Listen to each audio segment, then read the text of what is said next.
इंदौर के स्वर्णिम बाग कॉलोनी में हुए अग्निकांड की घटना को लेकर हरिनारायण चारी मिश्र द्वारा प्रेस कॉन्फ्रेंस लेकर एक तरफा प्यार में पागल आशिक द्वारा आगजनी की घटना को अंजाम देने का सनसनीखेज खुलासा किया गया था, जिसे देर रात पुलिस द्वारा घेराबंदी कर गिरफ्तार किया गया है। इसके बाद उसने इस अग्निकांड के बारे में खुलकर बताया है।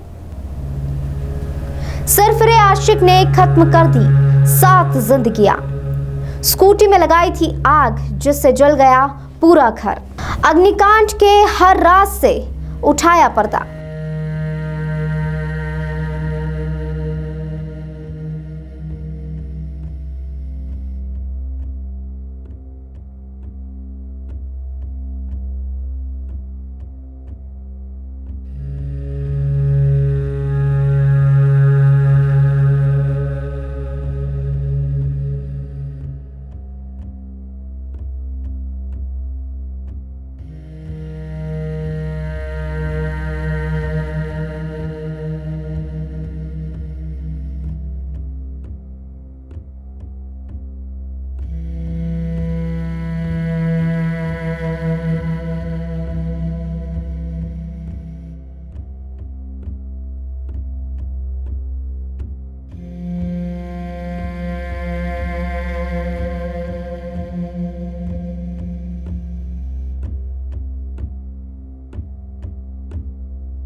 इंदौर के विजयनगर स्थित स्वर्णिम बाग कॉलोनी में आगजनी की घटना को लेकर 7 लोगों की जहां दर्दनाक मौत हो गई थी, तो वहीं कई लोग इस अग्निकांड में घायल भी हुए थे। शुरुआती दौर में पुलिस कई तथ्यों की छानबीन में लगी हुई थी, तभी पुलिस को एक सुराग मिला जिसमें एक युवक द्वारा अग्निकांड की घटना को अंजाम देने की घटना साफ हो गई। इंदौर पुलिस कमिश्नर हरिनारायण चारी मिश्र द्वारा प्रेस कॉन्फ्रेंस आयोजित कर अग्निकांड में संजय उर्फ शुभम दीक्षित के नाम का खुलासा किया गया था। संजय मूलतः झांसी का रहने वाला है और पिछले दिनों करीब 6 महीने तक जिस बिल्डिंग में आगजनी की घटना हुई है वहीं पर रहता था और उसका एक तरफा प्यार वहीं की रहने वाली एक महिला से था। पिछले ही दिनों उस महिला से उसका विवाद हुआ था और इसी बात से आहत होकर उसके द्वारा इस घटना को अंजाम दिया गया है। आरोपी युवक का कहना है कि युवती का कई लोगों से अफेयर था और वह लगातार उससे पैसे की मांग करती थी, इसलिए गुस्से में उसने उसकी स्कूटी में आग लगा दी। इस एक तरफा प्यार के आशिक ने इतनी बड़ी घटना को अंजाम दिया, यह तो खुद उस आरोपी ने भी नहीं सोचा होगा।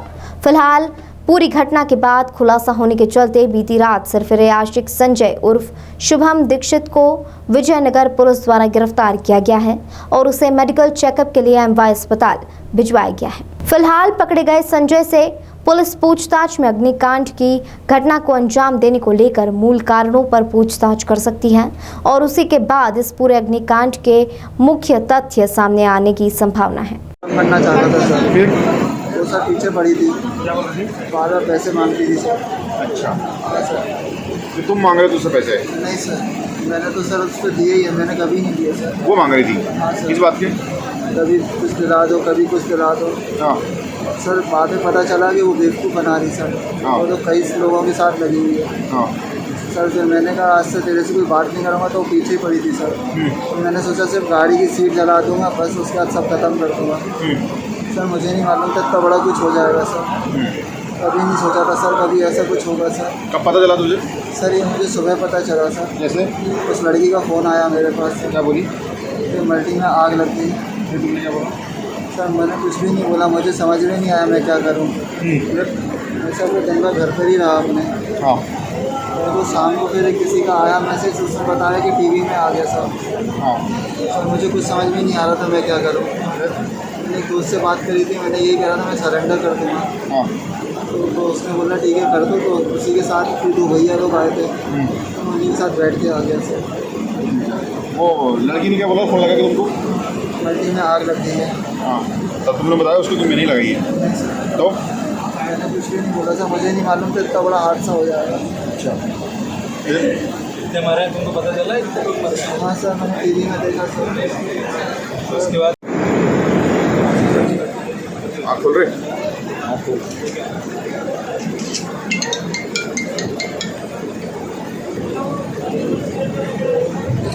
नाम क्या है? शुभम दीक्षित। शुभम दीक्षित। कैसे लाए थे आप? हाँ, पेट्रोल वहीं से निकला था तो लेके आया था? हाँ? जो गाड़ी लेके आया था सर, दो गाड़ी जो गाड़ी लेके मैं आया था उसमें से निकाला? क्यों लगाया? सर सिर्फ सीट जला दी थी सर। हैं? सिर्फ गाड़ी की सीट जला दी थी। अच्छा, कुछ चोरी की? क्यों? लड़ाई हो गई थी सर। हाँ? लड़ाई हो गई थी सर। फिर कहाँ भागा यहाँ से? नहीं भागा सर, घर फिर? पे अपने घर पे थे सर। मुझे नहीं मालूम था ऐसा कुछ हो जाएगा सर। अच्छा, घर कहाँ तेरा? सर निरंजनपुर, हाँ? निरंजनपुर में सर किराए से रहता था। नंदनपुर? निरंजनपुर, नंदनपुर कहाँ है ये? निरंजनपुर सर। निरंजनपुर किराए से। क्यों, क्या दिक्कत है स्टोरी से? हाँ, सर लड़ाई हो गई थी सर। किस बात पे? सर ऐसी बात सर ब्लॉक कर दिया। क्या? सर मैंने उससे लोग ख़त्म करना चाह रहा था सर। हाँ? उससे ख़त्म करना चाह रहा था सर सब कुछ। आज अपराह्न में अंततः कुछ इस तरह के सुराग मिले, कुछ इस तरह की फुटेज मिले, घटनाक्रम मिला, जिससे घटनाक्रम की दिशा बदलती हुई नजर आई। अगर हम देखें तो मुख्य तौर पे उसमें एक युवक का, उसी समय जब बिजली जाती है, एक युवक का जाता हुआ वहाँ पे इसके कुछ एविडेंस मिले, और उस एविडेंस के बाद अगर हम देखें तो आने समय ऐसा जो पुलिस को प्रथम दृष्टया जो साक्ष्य मिले हैं उसमें ऐसा प्रतीत होता है कि जो घटनाक्रम एक शॉर्ट सर्किट से लग रहा था, जो कि परिस्थितियाँ सुबह में प्रथम दृष्टया दिख रही थी, उस जांच के बाद स्पष्ट हुआ उसके कुछ फुटेज आए जिसमें उस युवक के द्वारा एक बाइक में मुख्य तौर पे जो स्कूटी था उसमें आग लगाता पाया गया। उसके बाद यह आग धीरे धीरे फैलती गई और उसने एक भीषण एवं विकराल रूप ले लिया। उस युवक की पहचान संजय उर्फ शुभम दीक्षित के रूप में हुई है, जो कि झांसी का रहने वाला है। पूर्व में वह युवक उसी मकान में किराएदार के रूप में रहता था, और अंततः अगर हम देखें तो यह जो मामला है एक तरफा प्रेम संबंध से भी तरफ भी जुड़ा हुआ है। वो लड़का लगभग 6 महीने से बाहर था, लेकिन वहाँ पर वो एक महिला से वहाँ पे शादी करना चाहता था, और उस महिला की शादी कहीं और तय हो गई थी। इसको लेकर के संबंधतः वो लगातार शादी के लिए प्रयासरत था। इस कड़ी में इनका आपस में विवाद भी हुआ था, और इसी कड़ी से जुड़ा हुआ पूरा मामला इस तरफ बढ़ा है। और इसमें जब घटनाक्रम होने के बाद प्रथम दृष्टया जब साक्ष्य नहीं थे, तो पुलिस ने हर पहलू पर, हर एंगल पर बड़ी गंभीरता से, बारीकी से जब जांच की और छोटे छोटे टुकड़ों को, छोटे छोटे पहलुओं को जोड़ा, तब अंततः ये बात पूरी तरह से उभर कर सामने आई है। उस आरोपी को आइडेंटिफाई कर लिया गया है, पहचान कर ली गई है, महत्वपूर्ण साक्ष्य जो है पुलिस ने इकट्ठे कर लिए हैं, और इसमें आगे की फिर कार्रवाई की जा रही है। को लेकर के लोगों में उत्सुकता थी, इस लेकर के बहुत सारे सवाल और बहुत सारी जिज्ञासाएं आ रही थी कि आरोपी कौन है, इसके पीछे घटना का वजह क्या है। तो इन सारी चीज़ों को लेकर के अपडेट आपको किया जा रहा है, अद्यतन किया जा रहा है कि घटनाक्रम का जो स्वरूप है, मुख्य तौर पर यह एक व्यक्ति के द्वारा एक तरफा प्रेम में इस तरह की आपसी रंजिश में, आपसे जो भी परिस्थितियाँ थी उसमें घटना कारित की गई है, और उसके बाद इस घटना ने भयावह रूप ले लिया। मुख्य तौर पे यह उसी जैसा कि मैंने बताया कि उसी फ्लैट में, उसी बिल्डिंग में 6 माह पूर्व तक रहने वाले एक युवक के द्वारा यह घटना की गई है, और उस घटना के बाद इस जब ने भयावह रूप ले लिया, तब जब उसको पुलिस ने अंततः पूरे घटना के न सिर्फ मोटिव को, सही स्वरूप को पूरी तरीके से पता किया, बल्कि उस आरोपी का नाम पता भी आइडेंटिफाई कर लिया है, उसके बारे में और बहुत सारी जानकारियां लगी हैं, और जल्द ही वो पुलिस की गिरफ्त में हो। महिला की स्थिति क्या है? महिला की स्थिति क्या है जो है?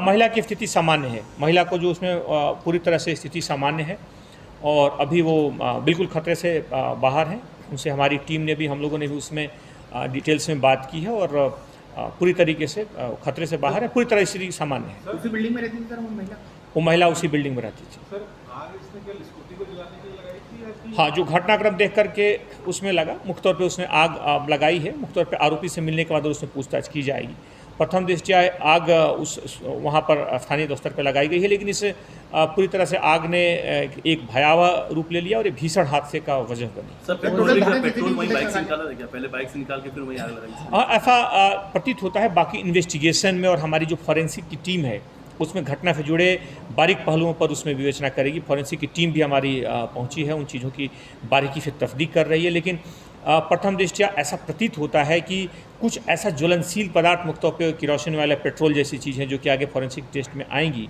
उसका इस्तेमाल किया गया, क्योंकि आग अचानक तेज़ी से फैली तो मुख्य तौर पे जो परिस्थितियाँ हैं उससे ऐसा संभावना लगता है। सर युवक झांसी में रहने